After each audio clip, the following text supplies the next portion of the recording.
നമസ്കാരം. Raf talk ഫുട്ബോളിലേക്ക് ഏവർക്കും സ്വാഗതം. സൂപ്പർ കോപ്പ ഡി എസ്പാനയുടെ ഫൈനൽ തോൽക്കുകയും പിന്നാലെ സാബി അലോൺസോ പുറത്താവുകയും ചെയ്തതിന് ശേഷം ആൽവറോ ആർബെലോയുടെ കീഴിലെ ആദ്യ കളി വളരെ ചെറിയ ടീമിനോടെന്ന് പറഞ്ഞാൽ രണ്ടാം ഡിവിഷനിൽ 17ാം സ്ഥാനത്ത് നിൽക്കുന്ന അൽബാസറ്റയോട് തോറ്റ് നിൽക്കുന്ന റയൽ മാഡ്രിഡിന് വീണ്ടും ഒരൽപ്പം ആശങ്കജനകമായ വാർത്ത വരികയാണ്. എംബാപ്പെ കളിക്കാനുണ്ടാവില്ല. അടുത്ത കളിക്ക് എംബാപ്പെ ഉണ്ടാവില്ല.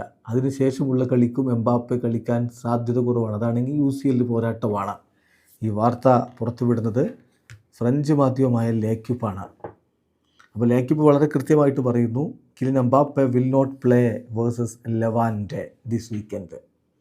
അപ്പോൾ എംബാപ്പെ കളിക്കില്ല എന്ന് മാത്രമല്ല, he is even unlikely to play against മൊണോക്കോക്കെതിരെ അവർക്ക് മത്സരമുണ്ട്. അത് ജനുവരി 21 പുലർച്ചെ ഇന്ത്യൻ സമയം 1:30 യുവേഫ ചാമ്പ്യൻസ് ലീഗിലെ പോരാട്ടമാണ്.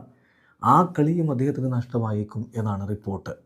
ഇപ്പോൾ നിങ്ങൾക്കറിയാമല്ലോ, ലെവാൻറ്റെക്കെതിരെയുള്ള കളി നാളെയാണ്. നാളെ രാത്രി വൈകിട്ട് ഇന്ത്യൻ സമയം 6:30 സാന്റിയാഗോ ബെർണാബുവിലാണ് ആ കളി ജയിച്ചേ പറ്റൂ. ബെർണാബുവിലെ ആരാധകർ ഒരു പക്ഷേ അവരെ കൂവി വിളിക്കുമെന്ന് റിപ്പോർട്ടുകളുണ്ട്.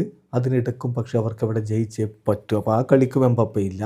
അതിനുശേഷമുള്ള കളിക്കും എംബാപ്പെ ഉണ്ടാവാനുള്ള സാധ്യത കുറവാണ് എന്ന റിപ്പോർട്ടുകൾ കൂടി വരുമ്പോൾ ആരാധകർക്ക് ഇത് വലിയ നിരാശ തന്നെയാണ്. അതോടൊപ്പം മറ്റൊരു കാര്യം കൂടി ലേക്കിപ്പോൾ റിപ്പോർട്ട് ചെയ്യുന്നുണ്ട്. അപ്പോൾ ഇങ്ങനെ പരിക്ക് പൂർണ്ണമായിട്ടും മാറാത്തയാൾ പിന്നെ എന്തിനാണ് മാഡ്രിഡിൽ നിന്ന് ഫ്ലൈറ്റും പിടിച്ച് അസ്സലാമു എന്ന് പറഞ്ഞിട്ട് ജിദ്ദയിൽ പോയി ഇറങ്ങിയിട്ട് കുറച്ച് സമയം ബാഴ്സയ്ക്കെതിരെ കളിച്ച് തോറ്റ് തുപ്പിയിട്ട് വന്നത്? അതിനൊരു ആവശ്യം ഉണ്ടായിരുന്നു. അത് റിസ്ക് അല്ലേ? അപ്പോൾ അതിനും കൂടി ലേക്കിപ്പോൾ റിപ്പോർട്ടിൽ ഒരു വ്യക്തത വരുത്തുന്നുണ്ട്.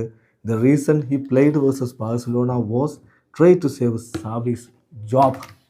ഷാബിയുടെ ജോബ് രക്ഷപ്പെടുത്താൻ, അതായത് തോറ്റു കഴിഞ്ഞാൽ ഷാബി പുറത്താകും എന്ന ധാരണ നേരത്തെ കിലിൻ എംബാപ്പയ്ക്ക് ഉണ്ടായിരുന്നു. അതുകൊണ്ട് അദ്ദേഹത്തെ സേവ് ചെയ്യുക എന്ന ഉദ്ദേശത്തിലാണ് ജിദ്ദയിലേക്ക് എംബാപ്പെ പറഞ്ഞത് എന്നാണിപ്പോൾ ലേക്യുപ്പിൻ്റെ റിപ്പോർട്ട്. വീഡിയോ അവസാനിക്കുന്ന ഫുട്ബോൾ ലോകത്തെ കൂടുതൽ വിശേഷങ്ങളുമായി റാഫ് ടോക്സിൽ വരാം.